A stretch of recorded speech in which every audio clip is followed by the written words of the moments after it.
I don't ever want to leave. I'm in a tropic club.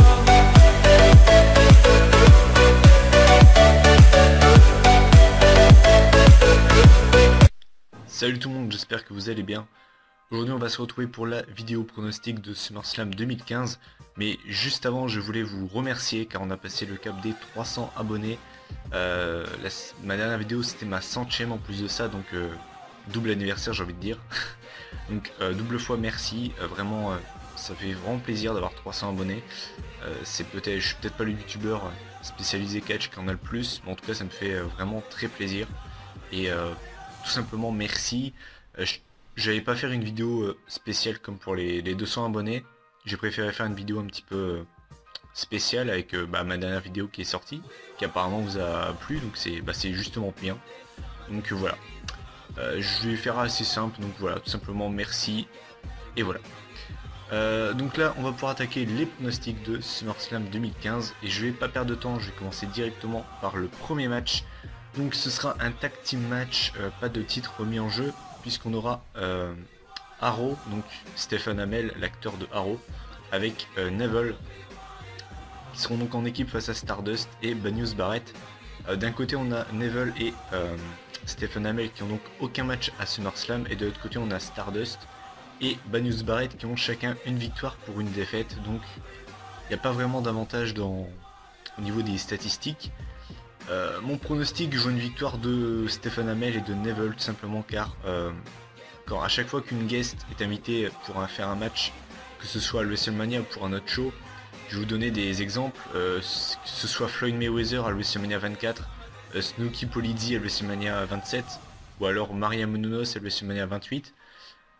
Tout simplement, à chaque fois qu'une guest est invitée pour faire un match, elle gagne, donc c'est assez simple. Moi je vois une victoire donc de Stephen Amell et Neville pour cette raison là. Et au passage, justement, je sais d'avance que Stephen Amell et Neville vont gagner. En tout cas pour moi, s'ils ne gagnent pas, ce serait vraiment une grosse surprise. Je sais déjà que ce sera ma vidéo, enfin dans ma vidéo résultat, je sais déjà que ce sera mon coup de gueule de la vidéo, parce que voilà, moi les pseudo-acteurs ou pseudo-stars de pacotille qui se ramènent à WrestleMania ou à SummerSlam pour gagner, moi personnellement ça me meurt de moi.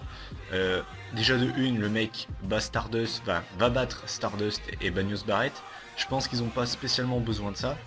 Et en plus de ça, le mec prend un spot d'une superstar. Je veux dire, il y a plein de superstars en backstage qui adoreraient faire une apparition et qui n'en ont pas l'occasion. Et juste pour cette raison là, ce sera mon coup de gueule. En tout cas, pour moi c'est vraiment pour moi le match le plus facile à pronostiquer. Je vois vraiment pas comment Stephen Amell ne pourrait pas gagner, donc voilà. Et est-ce que ce match sera bon? Personnellement je m'attends à un match correct, et voilà, ça va pas s'arrêter, ce sera pas plus voilà, ça sera un match correct quoi. On va attaquer le deuxième match, donc ce sera ensuite on aura donc Rusev contre Dolph Ziggler. Rusev qui sera accompagné de Zlatana, dédicace à mon pote Kevin, non plus sérieusement Summer Rae, et Dolph Ziggler qui lui sera accompagné de la belle Lana. Au niveau des statistiques, Rusev a une participation à SummerSlam pour une victoire, c'était l'année dernière face à Jack Swagger. Quant à Dolph Ziggler, c'est un ratio vraiment comment dire, égal, puisqu'il a 2 victoires, 2 défaites et un match nul. Donc avantage Rusev au niveau des statistiques. Moi mon pronostic déjà sur la qualité du match, encore une fois je pense que ce sera un bon match. Encore une fois je m'attends pas à quelque chose de fou, mais voilà, moi personnellement je m'attends à un bon match. Et au niveau du résultat, moi je m'attends à une victoire de Dolph Ziggler. Lana s'est fait dominer entre guillemets par le duo Rusev et Summer Rae pendant des semaines, et en plus c'est le retour de Dolph Ziggler qui a fait son retour à Raw cette semaine. Donc moi je vois une victoire de Dolph Ziggler tout simplement. Voilà, j'ai pas vraiment d'argument pour ce match, mais je vois pas une victoire de Rusev, donc voilà, victoire pour moi de Dolph Ziggler. On va passer au troisième match de la soirée, et là ce sera un Tag Team Championship match, puisqu'on aura donc les Lucha Dragons qui feront leur première apparition à SummerSlam face aux Primetime Players. Darren Young a un bilan de 2 défaites, et Titus O'Neil une défaite, donc on peut le dire. Après, SummerSlam ne réussit à aucun des deux. Ils affronteront également les Los Matadores, ce sera également leur première participation. Et enfin le New Day, donc première apparition pour Xavier Woods, Biggie qui compte une défaite pour une participation, et Kofi qui a 2 victoires, un match nul et une défaite. Voilà. Au niveau de mon pronostic déjà sur la qualité du match, moi personnellement je pense que ce sera un excellent match. J'espère vraiment que ce sera pas dans le pré-show. Normalement non, mais j'espère vraiment. Parce que moi personnellement les tag team match pour les ceintures par équipe qui sont à chaque fois dans le pré-show, que ce soit de WrestleMania ou autre, moi personnellement ça me saoule. Le WrestleMania, ça fait 2 années de suite que ce match là est dans le pré-show, donc j'espère vraiment qu'il ne sera pas dans le pré-show, ce sera vraiment dans la carte principale. Et au niveau de déjà, moi je pense que ce sera vraiment un bon match, ça va voler tout partout, donc déjà voilà, ce sera vraiment un bon match. Et au niveau du résultat, personnellement je pense que les Prime Time Players vont conserver. Personnellement les Lucha Dragons, on sait que ils ont des avis négatifs dans les backstage, en tout cas c'est assez mitigé. Le New Day, ils avaient l'occasion de récupérer leur titre à Battleground et n'ont pas réussi. Je vois pas pourquoi est-ce qu'ils réussiraient maintenant. Et les Los Matadores, ils ont jamais été plus mis en avant que ça, donc je vois pas pourquoi ils gagneraient à SummerSlam, pourquoi maintenant. Donc, et puis ils ont eu plein d'occasions, ils ont jamais réussi, donc je vois pas pourquoi maintenant. Donc moi je pense que les Prime Time Players vont conserver. Ensuite on va passer au 4e match de la soirée, ce sera pour le titre intercontinental. Donc ce sera le champion Ryback qui défendra son titre face au Miz et face au Big Show. Au niveau de l'historique des catcheurs, donc Ryback a une participation à SummerSlam pour une défaite, c'était quand il se faisait encore appeler Skip Sheffield hein, dans la team WWE, enfin les Team Nexus contre la team WWE à SummerSlam 2010. On aura le Miz, lui qui compte une victoire et 2 défaites, donc ratio négatif également. Et enfin le Big Show qui a un ratio de 4 victoires pour une défaite, donc on peut le dire, le SummerSlam réussit plutôt bien au Big Show. Néanmoins au niveau de mon pronostic résultat, moi personnellement je pense que Ryback va conserver, bon, en tout cas j'espère vraiment qu'il va conserver, parce que voilà c'est son premier règne en tant que champion. Il n'a pas vraiment eu l'occasion de montrer ce qu'il savait faire, il n'a pas eu l'occasion d'avoir une bonne rivalité, et ça m'énerverait vraiment que le Miz ou le Big Show récupérerait le titre, parce que pour moi voilà, le Big Show je pense qu'il n'est pas à un titre près, et je pense pas qu'il ait besoin de gagner ce match, et donc ce titre. Et au Miz, le Miz il est vraiment plus crédible en ce moment, ça fait des mois et des mois qu'il se fait humilier, et pour moi déjà si ce gars est champion, ça enlèverait de la crédibilité au titre intercontinental et ce serait surtout pas crédible. Donc je pense que Ryback va conserver, surtout qu'en plus il a été blessé, donc s'il voulait vraiment lui enlever le titre il l'aurait déjà fait je pense. Donc je pense que Ryback va conserver, c'est pour son bien et c'est également pour notre bien. Parce que imaginez le Miz ou le Big Show champion intercontinental, en fait non, non, oubliez ce que je viens de dire, oubliez de ce que je viens de vous dire, voilà, n'y pensez même pas. Ensuite on va passer à un match simple qu'on a déjà vu plein de fois, un goût de déjà vu. Donc on aura Randy Orton, la vipère, face à Sheamus. L'historique des deux catcheurs, donc Randy Orton a un historique de 6 victoires pour 4 défaites, tandis que Sheamus lui a 1 victoire et 2 défaites, donc avantage Randy Orton, en tout cas à SummerSlam. Moi mon pronostic, je veux une victoire de Sheamus, tout simplement car Randy Orton a gagné à Battleground et je pense que Sheamus va égaliser et que donc ça fera un partout et je pense qu'on aura la belle à Night of Champions, voilà, tout simplement. Et bon, Sheamus et Mr Money in the Bank, il faut quand même qu'il soit crédible un minimum, donc je pense que Sheamus va gagner. Et au niveau de la qualité du match, je m'attends au même style de match qu'à Battleground, c'est-à-dire voilà, ce sera bon, mais encore une fois ça va s'arrêter là, ce sera pas pour moi quelque chose d'incroyable, voilà.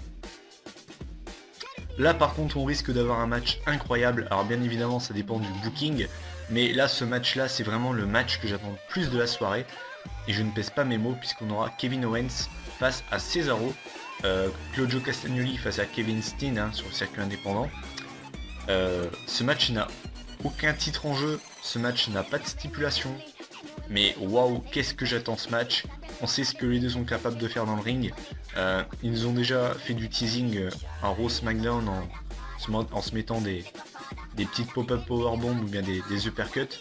Mais ce match, waouh, qu'est-ce que je l'attends. Déjà je pense que, et j'espère qu'il aura une bonne durée, un bon 15 voire même 20 minutes. On a un show de 4 heures, s'il vous plaît les gars, faites pas de conneries. Hein, évitez de nous mettre un match de 5 minutes, je vous en supplie. Ça peut vraiment être l'un des matchs de la soirée et certainement même l'un des matchs de l'année. Donc s'il vous plaît les gars, vous foirez pas. Donc j'attends énormément ce match. Et c'est à noter, c'est également la première des deux catcheurs à SummerSlam, puisque Kevin Owens a intégré le roster principal cette année. Et Cesaro a déjà fait des matchs dans le pré-show, mais vous le savez, je ne compte pas le pré-show, donc c'est sa première apparition dans le show principal. Donc j'attends vraiment ce match avec impatience. Et au niveau du résultat, je m'attends à une victoire de Cesaro. On sait que Kevin Owens est en froid avec certains dirigeants de la compagnie, notamment Kevin Dunn qui le trouve trop gros pour être mis en avant. Donc à mon avis, Cesaro va gagner.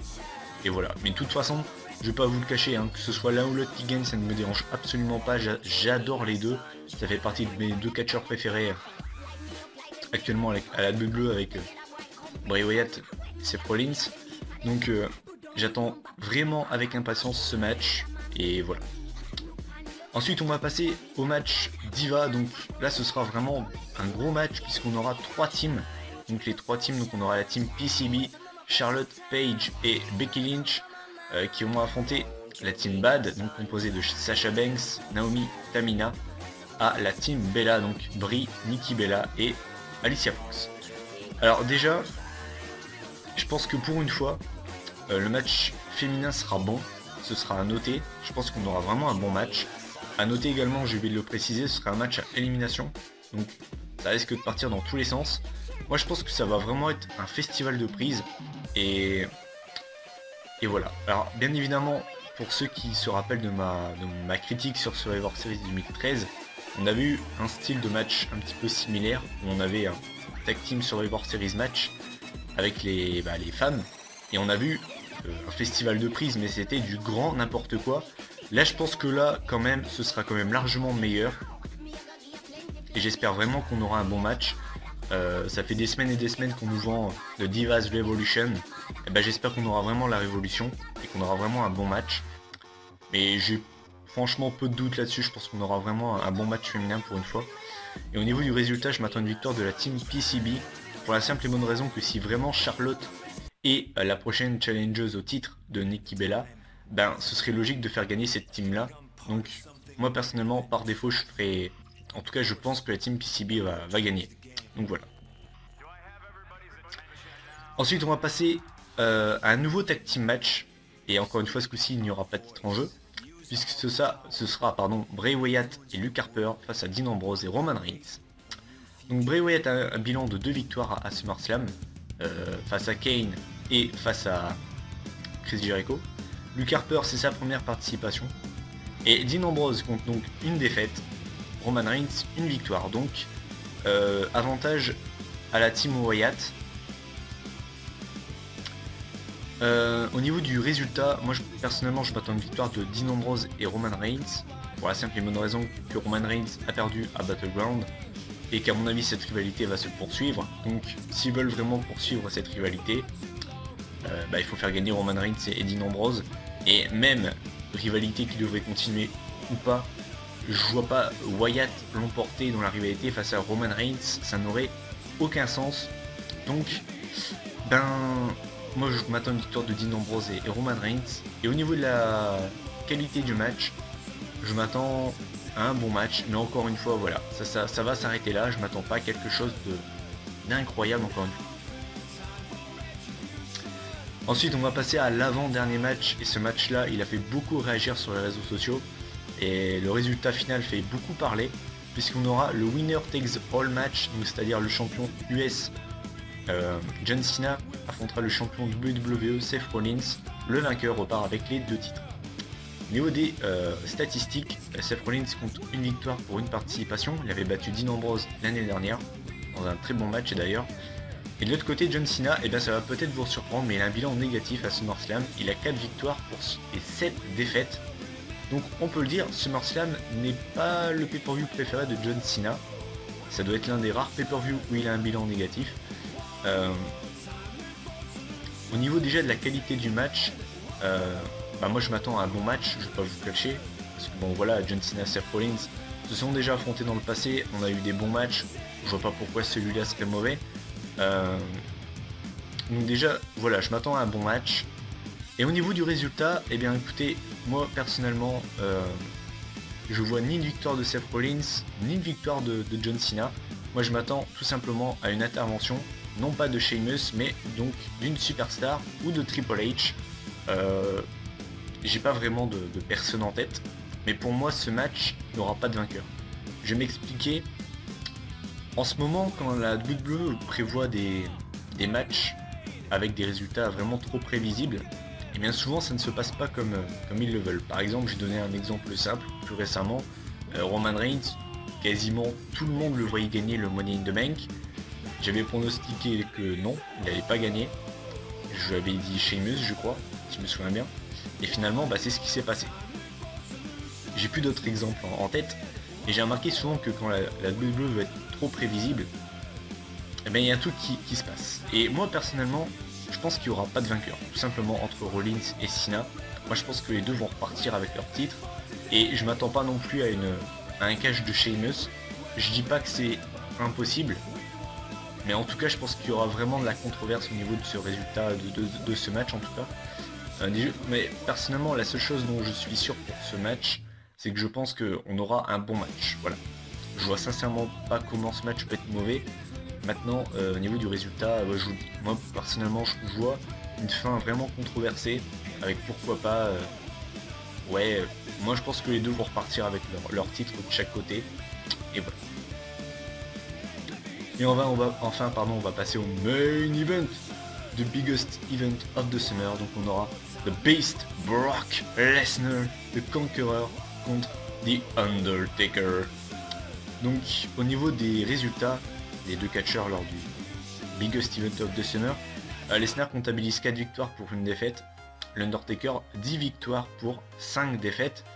Donc les deux catcheurs ont un bilan positif à SummerSlam. Déjà, je vais revenir quand même sur la rivalité. Je l'avais déjà dit à Battleground, mais j'arrive toujours pas à voir pourquoi l'Undertaker a débarqué à Battleground pour défier Brock Lesnar, sachant que ça s'est passé il y a 1 an et demi de ça, et sachant quand même que il a fait son retour à WrestleMania 31. Cette rivalité n'a aucun putain de sens. C'est pas une question de pas aimer les catcheurs, hein. Je veux dire, Brock Lesnar, vous savez très bien que j'aime beaucoup. L'Undertaker c'est pareil. Au contraire, hein, c'est ces deux catcheurs que j'aime beaucoup. Enfin, Lesnar surtout l'ancien, enfin bref, voilà. C'est pas une question de pas aimer les catcheurs, mais je sais pas d'où sort cette rivalité en fait. Je veux dire, c'est juste what the fuck. C'est what the fuck. Enfin bref. Au niveau de la qualité du match, alors personnellement, moi je m'attends à un match légèrement mieux qu'à WrestleMania 30, mais encore une fois, je m'attends pas à quelque chose de fou quoi. Je veux dire, les gens qui me disent j'ai jamais vu l'Undertaker aussi bien depuis quelques années, tu vas voir, on va avoir un super match. C'est les mêmes personnes qui me disaient tu vas voir Rollins Brock Lesnar, on va avoir un match de fou. Je veux dire, au final on a eu l'un des pires main events de l'année quoi. Moi personnellement, je vous dis, Taker Lesnar, je pense que ce sera un bon match, enfin ce sera un match moyen quoi. Moi je pense qu'il sera moyen, hein.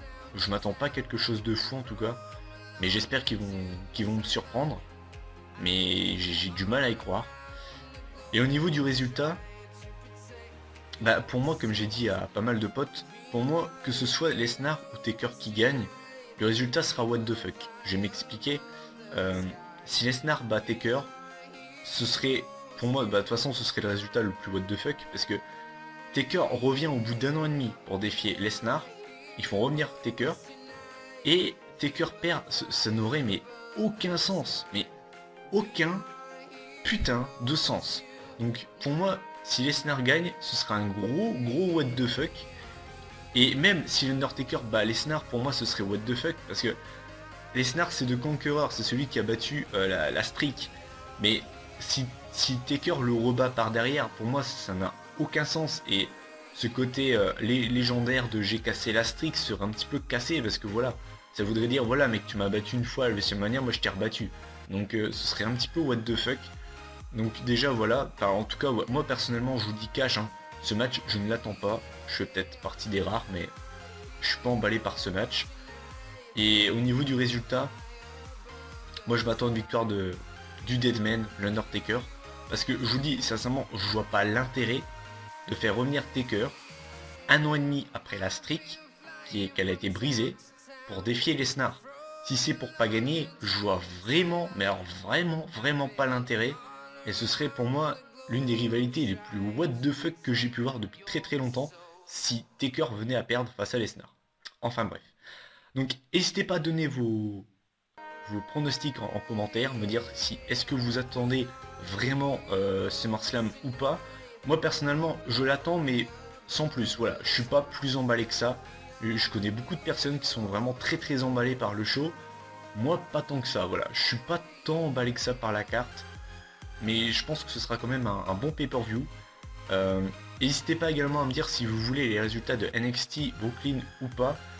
Si jamais vous voulez, pardon, je pense que je les sortirai la semaine prochaine. J'aurai pas vraiment le temps de sortir la vidéo résultat dimanche. Et je pense que vous le savez, j'aime pas avoir des vidéos trop collées. J'aimais qu'il y ait un espace de temps, de jour en fait, entre mes vidéos. J'aime pas que ce soit trop collé. Donc je pense que si jamais je fais une vidéo résultat de NXT Brooklyn, je la sortirai certainement en fin de semaine prochaine. Donc voilà, n'hésitez pas à me dire si vous voulez la vidéo résultat, mes impressions sur le show de NXT Brooklyn ou pas. Ma prochaine vidéo ce sera la vidéo résultat de SummerSlam qui devrait sortir, sauf gros problème, lundi, maximum mardi. Moi je vous dis bon show, n'oubliez pas ça dure 4 heures pour ceux qui regardent sur AB1. N'oubliez pas c'est à 1h10 du matin et non pas 2h10. N'oubliez pas, moi personnellement je pense que je vais avoir du mal à me le mettre dans le crâne. C'est la première édition de SummerSlam qui dure 4 heures. Donc n'oubliez pas c'est bien 4 heures. 4 hours of entertainment. Oui je sais j'ai un accent dégueulasse mais c'est pas grave. Je vous souhaite bon show, mettez-vous bien, c'est l'été, c'est bientôt la reprise des cours. Donc oubliez ça le temps d'une soirée, éclatez-vous. Et moi je vous dis à lundi ou mardi grand maximum, bon show, salut les gars.